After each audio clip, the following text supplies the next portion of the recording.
Good morning all of you. आज हम AC circuits का लेक्चर 2 स्टार्ट करेंगे। फेज फेज हमारा क्या होता है? Phase tells us portion of a sinusoidal wave at a particular instant of time, कि हमारा कोई भी पर्टिकुलर टाइम पे जो हमारा साइनोसाइडल वेव है वो हमारा किस एंगल पे हमारे क्या बताता है, फेज बताता है। फॉर साइनोसाइडल वोल्टेज, हमारे पास में साइनोसाइडल वोल्टेज है तो उसके लिए हमारी इंस्टेंट वोल्टेज के बराबर होती है V max sine of omega T plus में फेज के बराबर होती है। ये हमारा फाई हमारा क्या है, फेज एंगल है, जिसको हम रेडियन या फिर डिग्री के अंदर मेजर करते हैं। रेडियन हमारा पूरा एक सर्कल कितने का होता है, 2 पाई का होता है, और डिग्री हमारा पूरा सर्कल कितने का होता है, 360 डिग्री का होता है। फॉर एग्जाम्पल हमारे पास में वी इंस्टेंट क्या है, ten sine of omega T plus 30 degree है, तो यहाँ पे हमारा फाई क्या हो जाएगा, 30 डिग्री हो जाएगा। फेज डिफरेंस, फेज डिफरेंस क्या होता है? It is an angular difference in phase between two sinusoidal quantities of same frequency. कि कोई भी हमारे पास में दो साइनोसाइडल इक्वेशन है, उसकी फ्रीक्वेंसी क्या है, सेम है, बट उन दोनों का फेज क्या होता है, अलग होता है। उनका डिफरेंस पर क्या हो जाएगा, फेज डिफरेंस हो जाएगा।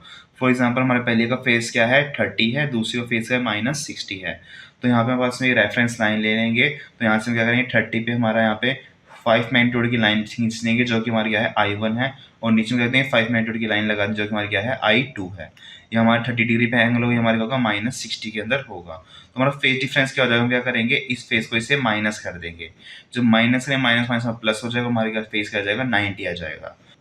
हम इसको दो तरीके से डिफाइन कर सकते हैं। पहले हम क्या बता सकते हैं कि जो हमारा I2 है वो हमारा पीछे रह गया I1 से बाय द 90 डिग्री, कि जो हमारा I2 हमारा लैग मतलब कि पीछे रह गया I1 से बाय द 90 डिग्री।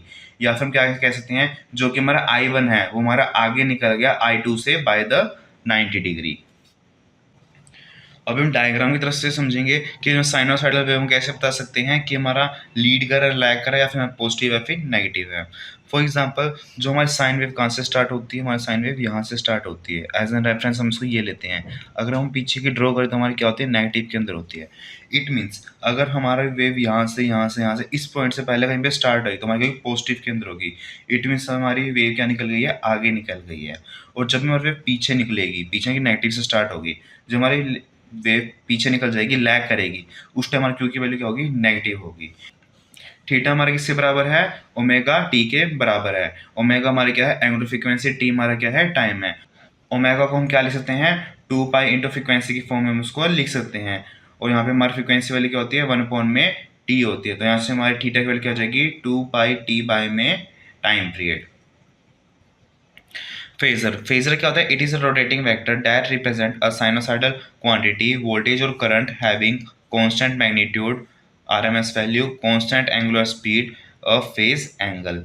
कि फेजर से क्या होता है, जो हमारा डायग्राम होता है हम इसके अंदर कोई भी ऐसे एरो बनाते हैं तो यहाँ पे हमारे क्या होते हैं, तो फेज बताता है, और जो हमारे वेक्टर जो हमारे एंगल की वैल्यू को बताता है कि हमारा एंगल कहाँ पे है, इसको हम क्या कहते हैं, फेजर कहते हैं। तो जो हमारा फेजर होता है उसकी हमारी आरएमएस वैल्यू भी होती है और साथ ही हमारी क्या होती है, फेज एंगल भी होता है।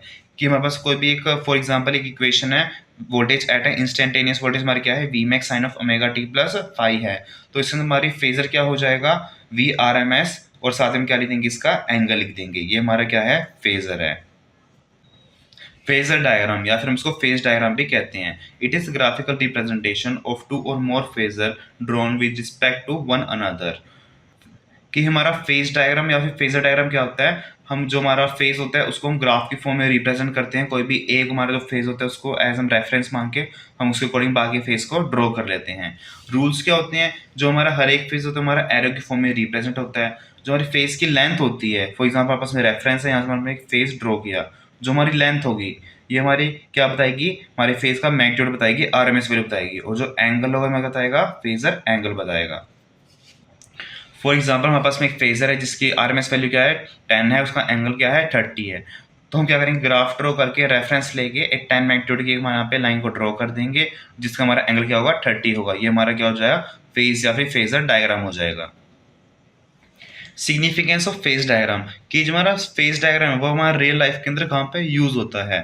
First, shows phase relationship clearly, lead, lag और इन फेज। कि जो फेजर डायग्राम से हमें इजी पता चल जाता है कि जो हमारा वोल्टेज या फिर करंट है उसका जो फेज है वो हमारा आगे जा रहा है, पीछे जा रहा है, या फिर बिल्कुल इन फेज या फिर बिल्कुल बराबर है at the reference. Second, simplifies AC circuit analysis. AC quantities are converted into vector. This make calculation simple and easy. कि जो हमारे एसी सर्किट एनालिसिस होता है इसको आसान बना देता है। कैसे? कि जो हमारे एसी क्वांटिटीज होता है ये उसको वेक्टर फॉर्म में कन्वर्ट कर देता है, जिनके कारण हम उनको इजीली कैलकुलेट कर सकते हैं। Third, helps to calculate power factor. कि हम फेज डायग्राम का यूज करके पावर फैक्टर को इजीली कैलकुलेट कर सकते हैं। हमारा पावर फैक्टर किससे बराबर होता है? कॉस ऑफ फेज के बराबर होता है। Make multi phase system easy to understand. कि अगर हमारे मल्टीपल फेज होते हैं हम उसको कंफ्यूज हो जाते हैं कि हम उसको कैसे सोल्व करना है, बट हम डायग्राम को ड्रॉ करके हम उसको इजीली, जो मल्टी फेज सिस्टम होता है हम उसको इजीली सोल्व कर लेते हैं। और हमारे पास एक क्वेश्चन है, find the resultant EMF of. हमारे पास में क्या है? 3 वोल्टेज दे रखी है, हमें क्या करना है? रिजल्टेंट ईएमएफ निकालना है। तो सबसे पहले हम क्या करेंगे? वी नोट को हम एज अ रेफरेंस ले लेंगे। तो हम इसको क्या करेंगे? यहाँ पे 50 लेंथ तक हम इसको ड्रॉ कर लेंगे। तो हमारी ये हो जाएगी हमारा ओमेगा टी हो जाएगी। इसकी लेंथ हमारी क्या हो जाएगी? ये हमारा V1 है, इसकी लेंथ हमारी 50 हो जाएगी। नेक्स्ट हमारा क्या था? V2 था, हमारा क्या है? प्लस 60 है ओमेगा टी से। ओमेगा टी से हम यहाँ पे 60 डिग्री का एंगल बना लेंगे। ये हमारा क्या हो जाएगा? 60 हो जाएगा और इसकी लेंथ हमारी क्या हो जाएगी? 40 हो जाएगी। हमें डायग्राम के अंदर क्लियरली शो होना चाहिए कि ये 50 है, 40 है, कि ये लेंथ हमारी इससे छोटी है। हमारे पास डायग्राम के अंदर क्लियरली शो होना चाहिए। नेक्स्ट हमारा क्या है? -30, मतलब हमें माइनस में जाना है 30 डिग्री के अंदर हमें लाइन ड्रॉ करनी है, जिसका अंदर क्या होगा? 30 डिग्री होगा और इसकी लेंथ क्या होगी? 60 होगी। इट मीन्स क्या होगी? 50 से थोड़ी बड़ी होगी। ये हमें 60 यूनिट की यहाँ पे लाइन को ड्रॉ कर लेंगे। यहाँ से हमारे क्या हो गया? ये फेज रिप्रेजेंट हो गया। अब हमें क्या करना है? रिजल्टेंट फेज निकालना है, रिजल्टेंट ईएमएफ निकालना है।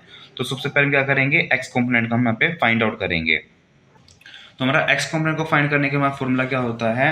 VRMS into cos five plus S. हम क्या करें? तीनों इक्वेशन यहाँ पे VRMS इंटू कोस फाइव को ऐड कर लेंगे। हमें यहाँ पे सबकी वैल्यू पुट करती है, हम इनको फर्दर सॉल्व करें तो हमारी Vx की वैल्यू क्या आ जाएगी? 1 to 1.9 वोल्ट आ जाएगी। सेम ऐसे जो हमारा y के लिए हम क्या करें? साइन जगह बस जस्ट हम कोस को रिप्लेस कर देंगे। तो यहाँ से हमारी y की वैल्यू क्या आ जाएगी? 4.64 वोल्ट आ जाएगी। हमने Vx और Vy की वैल्यू फाइंड आउट कर ली है। अब हम क्या करेंगे? रिजल्टेंट EMF को फाइंड आउट करेंगे। तो हमारा रिजल्टेंट EMF किसके बराबर होता है? Root of Vx square plus में Vy स्क्वायर प्लस में 2Vx Vy कोस थीटा के बराबर होता है। हमारे यहाँ से थीटा की वैल्यू क्या आ जाएगी? हम दोनों का फेज डिफरेंस निकाल लेंगे। 60 माइनस में हमारा क्या करेंगे? -30 आ जाएगा, माइनस माइनस प्लस हमारा फेज क्या आ जाएगा? 90 आ जाएगा।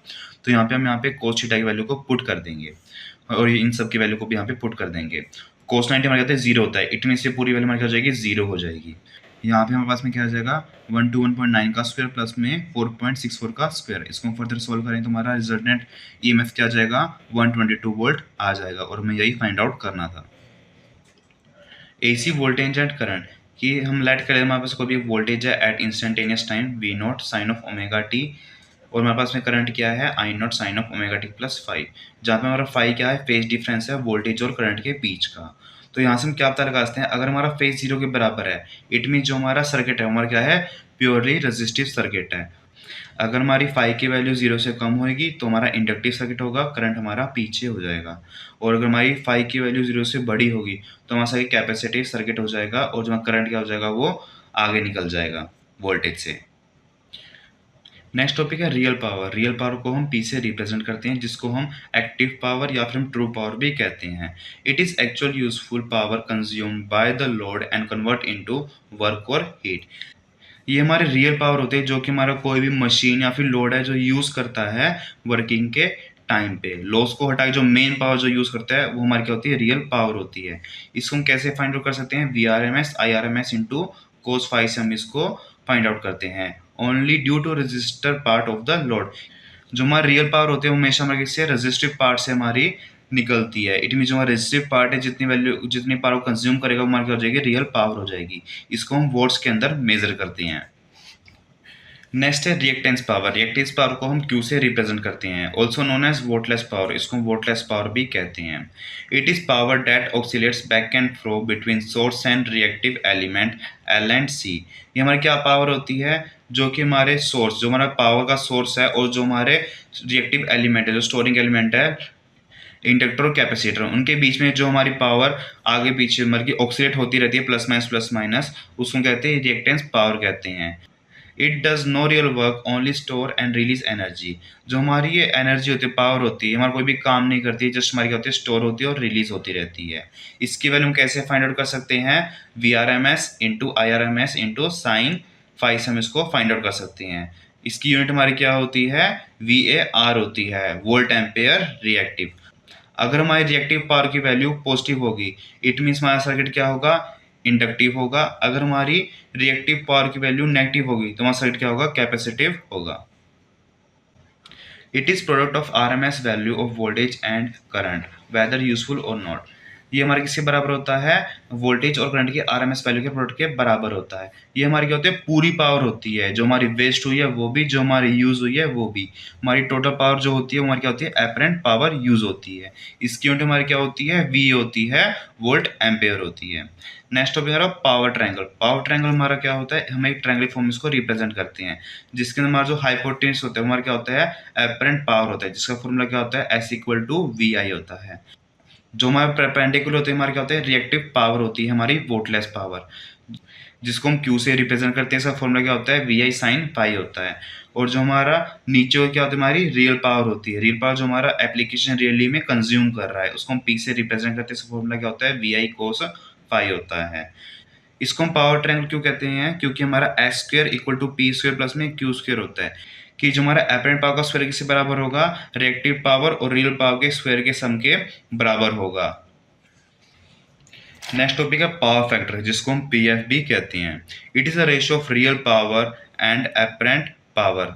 ये हमारा किसका रेशियो होता है, रियल पावर, जो हमारा डिवाइस ने रियली में यूज की है, जिसको हम वोल्टलेस या फिर रियल ट्रू पावर भी कहते हैं। इसको डिवाइड कैसे करते हैं, एपरेंट पावर, मतलब जो हमारी टोटल पावर हमने कंज्यूम की है। तो हमारा पी एफ फॉर्मूला क्या हो जाएगा, रियल पावर बाय में एपरेंट पावर। हम इन दोनों वैल्यू पुट कर देंगे, हमारा V R M S I R M S into cos five होता है रियल पावर, और एपरेंट पावर क्या होता है, V R M S I R M S होता है। ये दोनों हमारे पे कैंसिल हो जाएंगे, तो हमारे पी एफ की वैल्यू क्या आ जाएगी, कोस फाइव आ जाएगी। तो हमारा पी एफ किससे बराबर हो जाएगा, कोस फाइव के बराबर हो जाएगा। It is use to measure the energy efficiency. Power factor हमारे किससे यूज होता है, हमारी एनर्जी की एफिशिएंसी को मेजर करने के लिए हम पावर फैक्टर को यूज करते हैं। Kinds of load on the basis of power factor, कि पावर फैक्टर बेसिस हमारे कितने टाइप के लोड होते हैं। पहला हमारा क्या हो जाएगा, जब हमारी पी एफ की वैल्यू 1 होगी और 100% एफिशिएंसी होगी, तो उस लोड को हम क्या कहेंगे, प्योर रेजिस्टिव लोड कहेंगे। जब हमारी पावर 1 हो और एफिशिएंसी 0 हो, उस लोड को हम क्या कहेंगे, प्योर रिएक्टिव लोड कहेंगे। और जब हमारे पी एफ की वैल्यू 0 से 1 के बीच में होगी और लैग रहेगी, इट मीन्स पीछे रह जाएगी, नेगेटिव वैल्यू होगी, तो उस टाइम हमारी कुछ पावर होगी वेस्ट हो रही होगी, और उस सर्किट को हम क्या कहेंगे, उस लोड को हम इंडक्टिव लोड कहेंगे। और सेम ऐसे जब हमारी पावर लीड कर रही होगी 0 से 1 के बीच में, मतलब कि उससे आगे जा रही होगी, तो उस लोड को हम क्या कहेंगे, कैपेसिटिव लोड कहेंगे। Disadvantages and demerits of low PF, कि अगर हमारा लो पीएफ होगा तो उसके डिसएडवांटेजेस क्या क्या है। हाई करंट रिक्वायर्ड, कि अगर हमारा पीएफ लो होगा तो हमें सेम पावर के लिए ज़्यादा करंट लगेगा। कि अगर हमारी कोई मशीन है वो अगर 300 वोल्ट को कंज्यूम कर रही है, तो उसके लिए वो हमारी 400 वोल्ट को कंज्यूम करेगी, और जो हमारी 100 वोल्ट हमारी वेस्टेज के अंदर चली जाएगी।